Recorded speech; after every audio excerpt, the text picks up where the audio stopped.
안녕하세요, 성도 여러분. 좋은 아침입니다. 11월 8일 토요 묵상의 말씀은 야고보서 5장 13절부터 20절에 있는 말씀, 성숙한 그리스도인의 기도라는 말씀으로 함께 같이 은혜를 나누기를 원합니다. 여러분이 생각하실 때 성숙이란 무엇이라고 생각하십니까? 단순히 나이만 먹는 것을 우리는 성숙이라 이야기하지 않습니다. 성숙이라는 것은 내가 하고 싶지만 하지 않는 것, 말로만 잘하고 말로만 하는 것이 아닌 우리의 삶과 행동으로 드러나는 것, 그게 바로 성숙. 특별히 예수 그리스도를 믿는 사람들은 말로만 하는 것이 아닌 예수 그리스도의 삶을 우리의 삶 가운데 실천하며 드러내는 것이 바로 성숙이라고 할 수 있습니다. 특별히 예수 믿는 사람들의 여러 가지 특징들이 있지만 그 중에 하나는 기도입니다. 우리는 밥을 먹을 때에도 기도하고, 잠잘 때에도 기도하고, 하루를 시작할 때도 기도하고, 병문안을 갔을 때에도 기도하고, 특별히 무슨 급한 일이 생기거나 어려운 결정의 문제 앞에 있을 때 정말 많이 하는 말이 우리 기도합시다, 아니면 기도하고 있습니다. 오늘 본문은 한마디로 기도는 능력이 있다라고 말씀하고 있죠. 기도는 단순히 자신의 마음의 평강을 얻기 위한 수단이 아니라 실질적으로 하나님이 주신 선물이며 능력의 통로라는 것입니다. 오늘 본문을 통해 성숙한 그리스도인에게 있어서 기도는 과연 무엇이며 어떻게 해야 하는 것이 기도인지를 함께 같이 묵상하기를 원합니다. 첫째, 고난 가운데 기도하라. 오늘 13절과 14절에 있는 말씀 보면 너희 중에 고난 당하는 자가 있느냐? 저는 기도할 것이요. 즐거워하는 자가 있느냐? 저는 찬송할 지니라. 14절, 너희 중에 병든 자가 있느냐? 기도할 지니라. 여기서 고난이라고 하는 것은 믿음 때문에 당하는 고난입니다. 예수 믿는 사람들에게도 고난과 어려움이 찾아오죠. 이 땅을 살아가는 사람들 치고 어려움을 겪지 않는 사람은 단 한 사람도 없을 것입니다. 세상 사람들은 이런 고난과 시험을 만나게 되어지면 사람들 찾아가서 이야기하고, 사람들의 자기의 어려움을 토로하고, 심지어 어떤 사람들은 술 한 잔 먹고 털어버려라고 하며 술잔이 오고 가기도 하죠. 하지만 우리 그리스도인들은 원망하지, 불평하지 말고, 한숨과 후회하지 말고 오직 기도하라고 우리에게 말씀하고 있습니다. 20세기 최고의 기독교 작가이자 탁월한 언어 전달자였던 C.S. 루이스가 있습니다. 어느 날 C.S. 루이스가 옥스퍼드 대학에서 채플에 설교하고 내려오는데 한 학생이 눈물을 흘리며 이렇게 말하는 것입니다. 선생님, 하나님이 정말 계시는 건 맞습니까? 정말 하나님이 계시다면 어찌 이토록 이해할 수 없는 고난이 많습니까? 죄 없이 고난당하는 사람들, 이해할 수 없는 고난은 왜 이렇게 많이 일어나는 겁니까? 정말 하나님이 살아계시는 건 맞나요? 이 C.S. 루이스가 그 학생의 이야기를 듣고 잠시 눈을 감고 난 후에 나도 자네의 아픔에 100% 공감하네.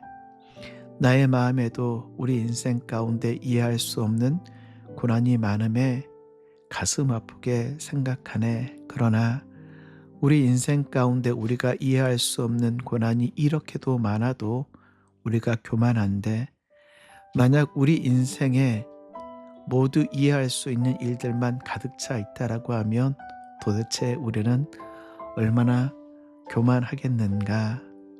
그 학생이 당신은 그런 고통 안 겪어봐서 몰라요. 정말 C.S. 루이스가 그런 고통을 겪어보지 않아 말로만 그렇게 이야기하는 것일까요? C.S. 루이스의 인생을 살펴보아도 그런 고통과 고난 가운데 있는 그의 인생이었습니다. 그의 어린 시절 C.S. 루이스가 9살 때 그의 어머니 플로렌스는 암으로 세상을 떠나게 되어집니다. 한참 어린아이, 부모님의 사랑이 필요한 그 시기에 어머니가 먼저 하늘나라에 간 그 아픔을 경험했던 C.S. 루이스. 어머니의 죽음 이후 아버지에 의해 보딩스쿨 기숙학교에 보내졌는데 그곳의 그 시간은 너무나 냉혹하고 억압적인 분위기여서 그는 그의 책에 이렇게 적어 놓습니다. 그것은 정신적으로 거의 감옥과 같았다. 뿐만 아니라 그가 옥스퍼드 재학 중에 1차 세계대전이 일어나 이 영국군에 입대하여 프랑스 전선에 복무하게 되어집니다. 그래서 수많은 동료 병사들의 끔찍한 장면을 목격하고 자기 자신도 부상을 입었죠. 뿐만 아니라 루이스는 1956년도 미국의 작가인 조이 네이비먼이라는 여인을 만나 사랑에 빠지게 되어집니다. 그때 C.S. 루이스의 나이 57세, 조이 네이비먼의 나이는 41세. 느즈마키 사랑하는 여인을 만나 아름다운 가정을 꾸렸지만 결혼 직후 조이가 말기암 판정을 받고 얼마 지나지 않아 조이는 세상을 떠났고 C.S. 루이스는 깊은 슬픔에 빠집니다. 사랑 성도 여러분, 온전히 우리가 이해할 수 없음에 우리가 기도하는 것입니다. 그래서 하나님의 겸손하게 하나님의 뜻을 구하는 것입니다. 기도는 단순히 내 문제를 해결하는 수단이 아닙니다. 기도는 온 세상, 온 우주의 주관자 되시는 하나님 앞에 겸손하게 내 인생을 맡기는 순전한 행위, 이 숭고한 행위가 바로 기도인 것이죠. 오늘 야고보 장로님은 그런 고난 가운데 있는 성도들을 향하여 서로 기도하고 믿음으로 기도하라라고 말씀하고 있습니다. 16절, 그러므로 너희 죄를 서로 고백하며 병이 낫기를 위하여 서로 기도하라. 서로 기도하라. 의인의 간구는 역사하는 힘이 큼이라. 기도는 서로를 위하여 기도하여 주고, 서로를 위하여 격려하여 주고, 서로를 위하여 함께 기도해 주는 공동체. 저는 뉴욕 늘푸른 교회가 그런 교회가 되었으면 좋겠습니다. 다른 사람들의 아픔과 고난과 고통과 시험 당함을 바라보며 함께 같이 기도해 주고, 함께 같이 울어주고, 함께 같이 슬퍼해 줄 뿐만 아니라 하나님 앞에 도움을 구하며 함께 기도하는 공동체.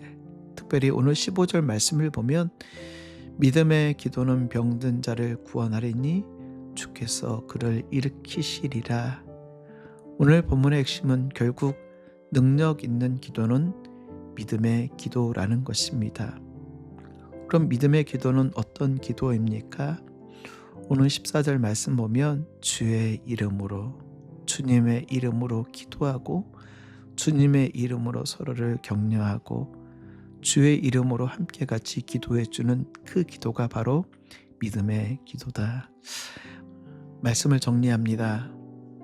성숙한 그리스도인, 그 그리스도인은 기도하는 사람들입니다. 기도 없이 우리의 신앙이 성숙되어질 수 없습니다. 특별히 하나님께서는요, 고난이라는 통로를 통해 우리로 기도하게 하실 뿐만 아니라 우리의 신앙을 더욱더 깊게 우리의 신앙을 성숙해 나가신 그런 하나님. 사랑 성도 여러분, 예수 믿는 사람들도 고난 당할 수 있고 어려움 당할 수 있고 힘듦 당할 수 있습니다.